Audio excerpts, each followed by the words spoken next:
안녕하세요, 여러분. 오늘 제가 여러분께 꼭 말씀드리고 싶은 이야기가 있어서 이렇게 찾아왔습니다.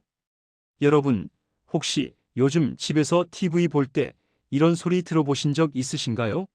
여보, 소리 좀 줄여요. 옆집까지 들리겠어. 아니면 자녀분들이 아빠, 엄마, TV 소리가 너무 커요. 이렇게 말하는 거요. 저도 그랬습니다.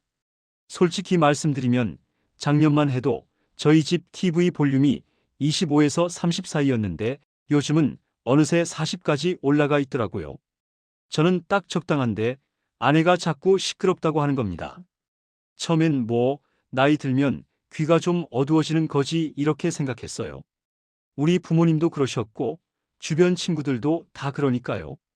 그냥 나이 먹으면 당연한 거 아닌가 그렇게 가볍게 넘겼죠. 그런데 말입니다. 제가 얼마 전에 우연히 의학 강연을 듣게 됐는데 거기서 정말 충격적인 이야기를 들었습니다. 청력이 나빠지는 게 단순히 귀만의 문제가 아니라는 거예요. 지금 우리 뇌로 가는 고속도로가 서서히 끊어지고 있다는 신호라는 겁니다. 여러분, 생각해 보세요. 우리 눈이 침침해지면 어떻게 하나요? 안경 쓰잖아요. 돋보기 쓰고 안과 가서 검진도 받고요. 그런데 귀는 왜 이렇게 방치하는 걸까요? 오늘 제가 여러분께 들려드릴 이야기는 조금 불편할 수도 있습니다. 하지만 제 말을 끝까지 들어주시면 여러분의 건강한 노후를 지키는데 분명히 도움이 될 겁니다. 특히 치매를 걱정하시는 분들이라면 더더욱 그렇습니다. 자, 그럼 시작해 볼까요?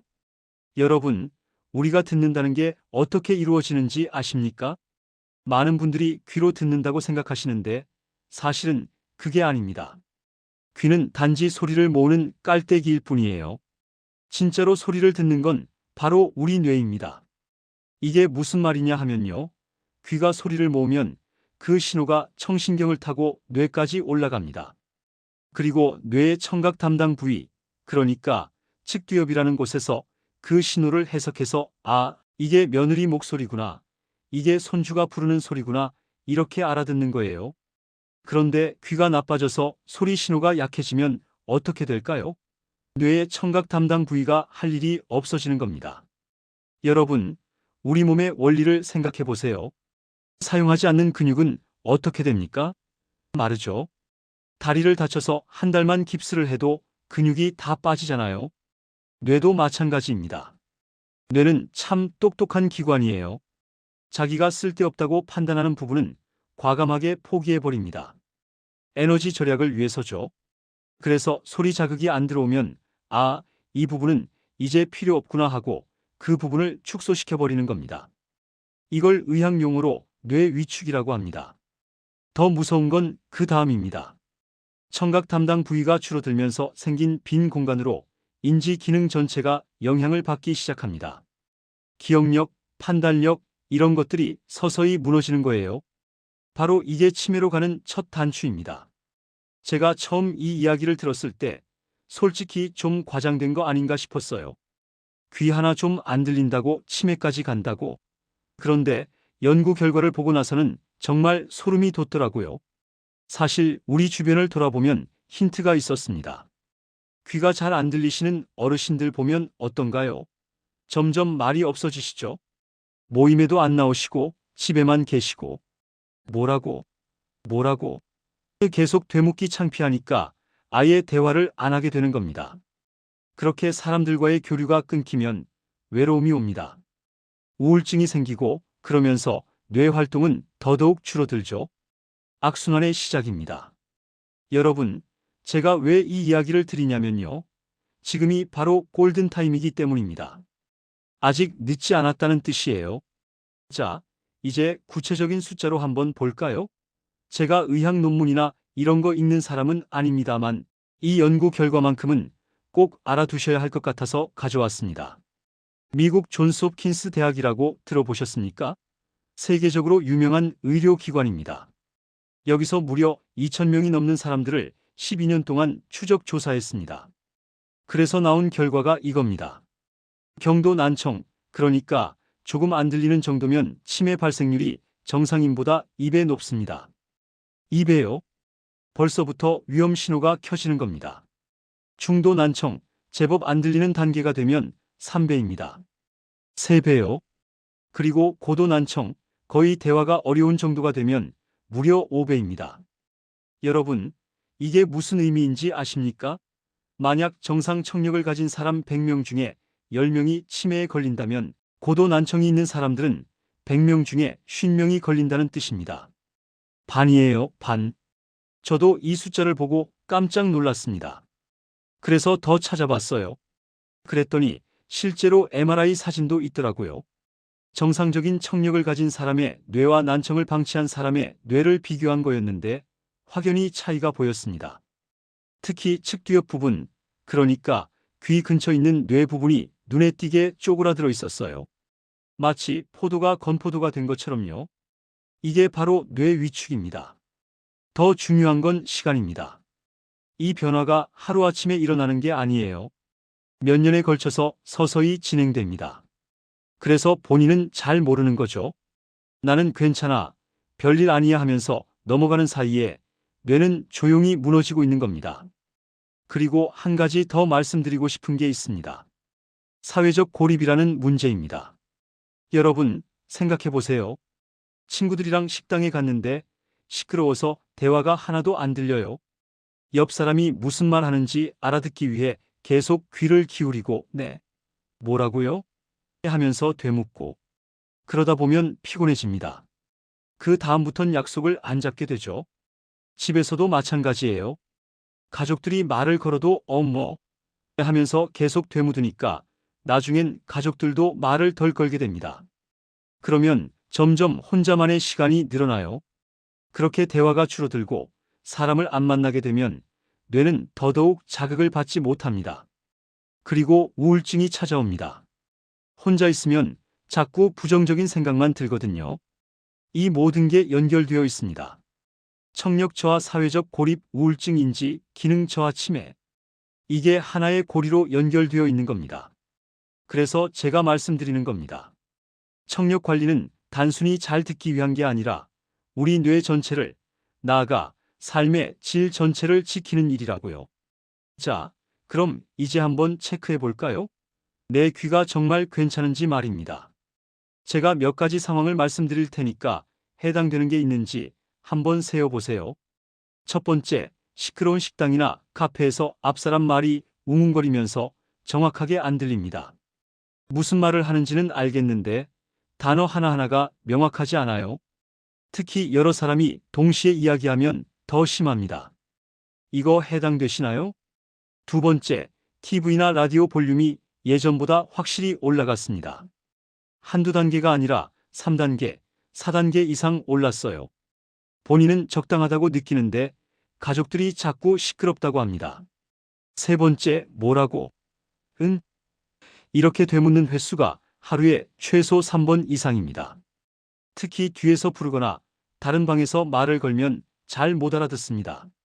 네 번째, 여자나 아이의 목소리가 유독 안 들립니다. 손주가 뭐라고 하는데 알아듣기 힘들고 며느리나 딸이 하는 말이 쏙쏙 들어오지 않아요.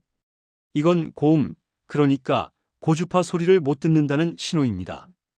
다섯 번째, 전화 통화할 때 불편합니다. 직접 대면에서는 그럭저럭 괜찮은데 전화로 이야기하면 상대방 말을 이해하기가 어렵습니다. 여섯 번째, 냉장고 소리, 에어컨 도는 소리, 새 우는 소리 같은 배경소음이 예전보다 덜 들립니다. 혹은 아예 안 들려요. 자, 여러분은 몇 개나 해당되셨나요? 만약 3개 이상이라면 지금 바로 이비인후과에 가보셔야 합니다. 농담이 아니에요. 진짜로 가셔야 해요. 그리고 여기서 중요한 포인트 하나 더 말씀드릴게요. 많은 분들이 이렇게 생각하십니다. 아직은 괜찮아. 정말 안 들리면 그때 가지 뭐. 이게 가장 큰 오해입니다. 여러분, 뇌는 한번 쪼그라들기 시작하면 다시 돌리기가 정말 어렵습니다. 근육은 운동하면 다시 붙지만 뇌는 그렇지 않아요. 물론 불가능하진 않습니다. 하지만 훨씬 더 오래 걸리고 완전히 회복되지 않을 수도 있습니다. 그래서 제가 강조하는 겁니다. 지금이 골든 타임이라고요. 가는 귀가 먹었네 하고 웃어넘기는 바로 이 시기가 우리 뇌를 지킬 수 있는 마지막 기회일 수도 있습니다. 자, 그럼 어떻게 해야 할까요? 답은 의외로 간단합니다. 바로 보청기입니다. 아, 지금 고개를 저으시는 분들 계시죠? 보청기. 그건 정말 못 듣는 사람들이 하는 거 아니야? 그거 하면 완전 늙어 보이잖아. 비싸기만 하고 별로라던데? 저도 처음엔 그렇게 생각했습니다. 솔직히 말씀드려서 보청기에 대한 거부감이 컸어요. 우리 세대는 특히 그렇잖아요. 보청기 하면 왠지 내가 이제 진짜 늙었구나 이런 느낌이 들거든요. 그런데 생각을 바꿔봤습니다. 안경은 왜 낍니까? 눈이 안 보여서죠. 그럼 안경 낀다고 부끄러운가요? 아니죠. 오히려 안 끼고 비틀비틀 다니는 게 더 위험하잖아요. 보청기도 똑같습니다. 이건 귀를 위한 안경이에요. 아니, 더 정확히 말하면 뇌를 위한 안경입니다. 제가 아까 말씀드렸죠? 귀가 안 들리면 뇌가 쪼그라든다고요. 그럼 보청기는 뭐냐? 뇌에 자극을 다시 공급해주는 장치입니다. 뇌 영양제인 거예요. 여러분이 비타민이나 영양제 드시잖아요. 건강을 위해서. 보청기도 똑같습니다. 뇌 건강을 위한 필수품입니다. 자, 그럼 실제로 어떻게 시작해야 하는지 말씀드릴게요. 제가 직접 겪어본 과정입니다. 첫 번째, 병원 선택입니다. 이게 정말 중요해요. 동네 이비인후과 아무데나 가면 안 됩니다. 꼭 청각 전문이라고 표시된 곳으로 가세요. 요즘은 인터넷에 검색하면 다 나와요. 우리 동네 청각 전문 이비인후과 이렇게 검색하시면 됩니다. 왜냐하면 보청기는 단순히 소리만 크게 해주는 게 아니거든요. 내 청력 상태에 맞춰서 정밀하게 조절해야 합니다. 그래서 제대로 된 검사 장비와 경험 많은 청각사가 있는 곳을 찾아야 해요. 제가 추천드리는 방법은 이겁니다. 큰 대학병원 이비인후과에 먼저 가세요. 거기서 정밀 검사를 받고 진단서를 받습니다. 이게 나중에 보험 지원 받을 때도 필요하거든요. 검사는 간단합니다. 방음실에 들어가서 헤드폰 끼고 B- 소리 들리면 버튼 누르는 거예요. 10분이면 끝나요. 그러면 내 청력이 어느 정도인지, 어떤 주파수 대역이 약한지 다 나옵니다. 검사 결과 나오면 의사 선생님이 보청기가 필요한지 판단해 줍니다. 필요하다고 하면 이제 보청기를 선택해야 하는데요. 여기서 헷갈리시는 분들이 많아요. 보청기 종류가 너무 많거든요. 제가 쉽게 설명해 드릴게요. 크게 세 가지 타입이 있습니다. 첫째, 귓속형입니다. 이게 가장 안 보여요. 귀 안쪽 깊숙이 들어가서 밖에서는 거의 안 보입니다. 요즘 젊은 사람들이 많이 선택하는 타입이에요. 하지만 손이 불편하신 분들은 빼고 끼는 게 좀 어려울 수 있어요. 그리고 귀지가 많으신 분들은 고장이 잘 날 수 있고요. 둘째, 귀걸이형입니다. 안경처럼 귀에 걸치는 타입이에요. 이게 가장 보편적이고 관리하기도 편합니다. 배터리도 오래가고 기능도 다양해요. 저는 개인적으로 이걸 추천합니다. 요즘 디자인이 워낙 세련돼서 멀리서 보면 블루투스 이어폰 같아요. 셋째, 오픈형입니다. 귀를 막지 않고 소리만 전달하는 타입이에요. 경도 난청이신 분들한테 좋습니다. 착용감이 가장 편하고요. 가격은 얼마나 하냐고요? 여기서 현실적인 이야기를 해드릴게요. 보청기는 정말 천차만별입니다. 싼 건 개당 50만 원부터 비싼 건 한쪽에 500만 원 넘게 하는 것도 있어요. 그럼 비싼 게 무조건 좋은 거냐? 꼭 그렇지는 않습니다. 내 귀 상태와 생활 패턴에 맞는 게 최고예요. 제가 드리는 팁은 이겁니다. 처음 하시는 분들은 100만 원에서 150만 원대 제품을 추천합니다. 이 정도면 기본 기능은 다 들어가 있고 소음 제거도 잘 되고 스마트폰 연결도 됩니다. 너무 싼 걸 사면 나중에 후회하게 돼요. 소음이 안 걸러지고 조절도 잘 안 되고 그러면 결국 안 끼게 됩니다. 자, 그럼 여기서 꿀팁 하나 알려드릴게요. 정부 지원금입니다. 많은 분들이 이걸 모르세요. 보청기 구매할 때 건강보험에서 지원이 나옵니다. 먼저 일반 건강보험 대상자는 기본적으로 한쪽 귀당 131만 원까지 지원받을 수 있어요. 5년에 한 번씩 지원이 가능하고요. 여기다가 장애인 등록을 하시면 더 많이 받을 수 있습니다. 청각장애 등록은 생각보다 어렵지 않아요. 양쪽 귀가 다 일정 수준 이상 안 들리면 6급 장애 판정을 받을 수 있거든요. 6급 장애 받으면 한쪽에 131만 원씩, 양쪽 하면 최대 262만 원까지 지원받습니다. 거기다 5년 후에 다시 신청할 수 있어요. 그리고 4년마다 수리비 지원도 나와요. 한쪽에 20만 원씩요. 이거 신청하는 방법 말씀드릴게요. 먼저 이비인후과 가서 청력 검사 받습니다. 보청기 처방전을 받습니다. 이게 중요해요. 꼭 보청기 처방전이라고 쓰인 서류를 받으셔야 해요. 보청기 구매합니다. 구매 후 한개월 뒤에 다시 병원 가서 검수 확인서를 받습니다. 이게 실제로 보청기를 잘 사용하고 있다는 증명서예요. 이 서류들을 국민건강보험공단에 제출하면 됩니다. 조금 복잡해 보이지만 한 번만 해보시면 그렇게 어렵지 않아요. 보청기 센터에서도 도와주고요. 자, 이제 보청기를 샀습니다. 여기서부터가 진짜 중요해요. 보청기는 끼자마자 바로 잘 들리는 게 아닙니다. 이거 꼭 기억하세요. 오랫동안 약한 소리만 듣던 뇌가 갑자기 모든 소리를 또렷하게 들으면 혼란스러워합니다. 너무 시끄럽게 느껴지는 거예요. 냉장고 소리, 발걸음 소리, 종이 넘기는 소리, 심지어 본인 목소리까지 다 이상하게 들립니다. 그래서 처음 2주가 고비예요. 이때 이거 나한테 안 맞나 봐 하고 포기하시는 분들이 정말 많습니다. 몇백만 원 주고 산 보청기를 서랍에 넣어버리는 거죠. 제 친구가 딱 그랬어요. 작년에 보청기 샀는데 3일 만에 이거 너무 시끄러워서 못 끼겠다 그러더라고요. 제가 말렸습니다. 야, 그게 정상이야. 뇌가 적응하는 시간이 필요한 거야. 그래서 제가 알려준 방법이 이겁니다. 1주차 하루에 이 시간만 낍니다. 집에서 조용한 시간에만 끼세요. TV 보거나 책 읽거나 할 때요. 2주차 3-4시간으로 늘립니다.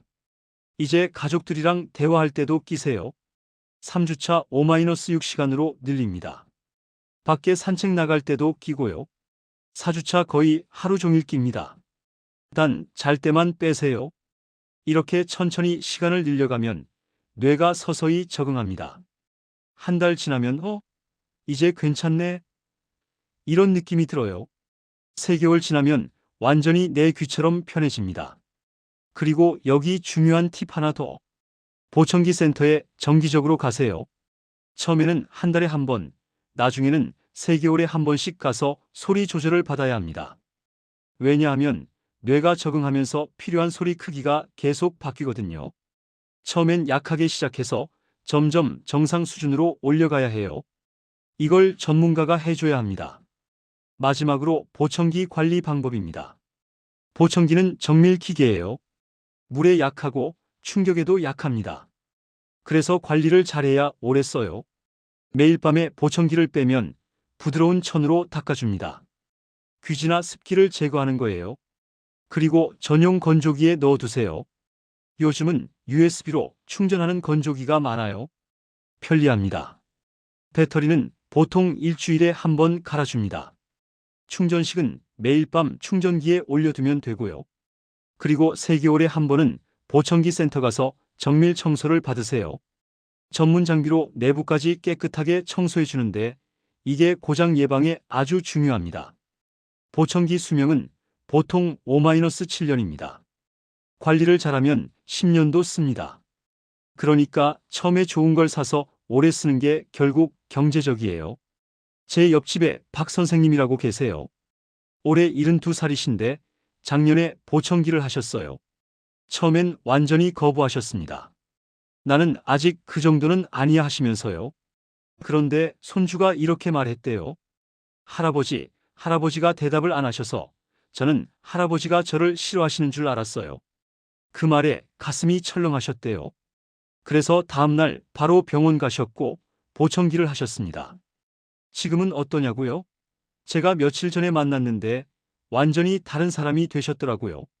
목소리에 활기가 있고 농담도 하시고. 왜 진작 안 했을까? 내가 지난 몇 년을 얼마나 답답하게 살았는지 이제야 알겠다고 하시더라고요. 지금은 동네 노인정에서 화투도 치시고 게이트볼도 하러 다니세요. 전엔 못 알아들으니까 안 나가셨거든요. 지금은 친구들이랑 수다 떠는 게 제일 즐겁다고 하십니다. 여러분, 이게 바로 보청기가 주는 선물입니다. 단순히 잘 듣는 게 아니라 삶의 질 전체가 바뀌는 거예요. 보청기는 투자입니다. 나의 뇌를 지키고 가족과의 소중한 시간을 지키고 나의 사회생활을 지키는 투자예요. 여러분, 지금까지 긴 이야기 들어주셔서 정말 감사합니다. 오늘 제가 드린 말씀을 한 문장으로 요약하면 이겁니다. 청력 관리가 곧 가장 확실한 치매 예방 백신이다. 우리는 지금까지 치매를 막기 위해 이것저것 많이 했습니다. 운동도 하고 영양제도 먹고 두뇌 훈련 게임도 하고 물론 그것들도 다 좋습니다. 하지만 청력 관리만큼 확실한 예방법은 없어요. 왜냐고요? 데이터가 증명하잖아요. 난청이 있으면 치매 위험이 최대 5배까지 올라간다고요. 그리고 다행히도 우리에게는 해결책이 있습니다. 보청기라는 훌륭한 도구가 있어요. 이건 단순한 기계가 아닙니다. 우리 뇌를 살리는 생명줄입니다. 제가 오늘 여러분께 부탁드리고 싶은 건 딱 하나입니다. 오늘 당장, 아니 이 영상 끝나면 바로 자녀분이나 배우자 손잡고 이비인후과 가세요. 청력 검사 한번 받는데 10분도 안 걸립니다. 간단합니다. 헤드폰 끼고 신호음 들리면 버튼 누르는 거예요. 그거면 됩니다. 그리고 만약 난청이 있다고 나오면 부끄러워하지 마세요. 그건 병이 아니라 나이 들면서 오는 자연스러운 변화입니다. 안경 쓰는 것처럼요. 중요한 건 방치하지 않는 겁니다. 나중에 해야지 하면 안 됩니다. 나중은 없어요. 지금 이 순간에도 우리 뇌는 조용히 변하고 있습니다. 좋은 쪽으로든 나쁜 쪽으로든. 여러분, 우리가 건강하게 오래 사는 이유가 뭡니까? 사랑하는 사람들과 함께 시간을 보내기 위해서잖아요. 그런데 그 사람들의 목소리를 제대로 듣지 못한다면 그게 무슨 의미가 있겠어요? 손주가 할머니, 할아버지 사랑해요 하는데 못 알아듣는다면 그게 얼마나 슬픈 일이겠습니까? 제가 마지막으로 드리고 싶은 말씀은 이겁니다. 건강한 귀로 사랑하는 가족의 목소리를 오래오래 기억합시다. 손주의 웃음소리를, 자녀의 안부 전화를, 배우자의 다정한 말 한마디를 또렷하게 듣고 그 소중한 순간들을 가슴에 새깁시다. 그게 바로 우리가 진짜 지켜야 할 것입니다. 오늘 영상이 여러분의 건강한 노후에 조금이나마 도움이 되길 바랍니다. 지금까지 긴 이야기 들어주셔서 진심으로 감사드립니다. 여러분, 부디 건강하세요. 그리고 꼭 이비인후과 가세요. 감사합니다.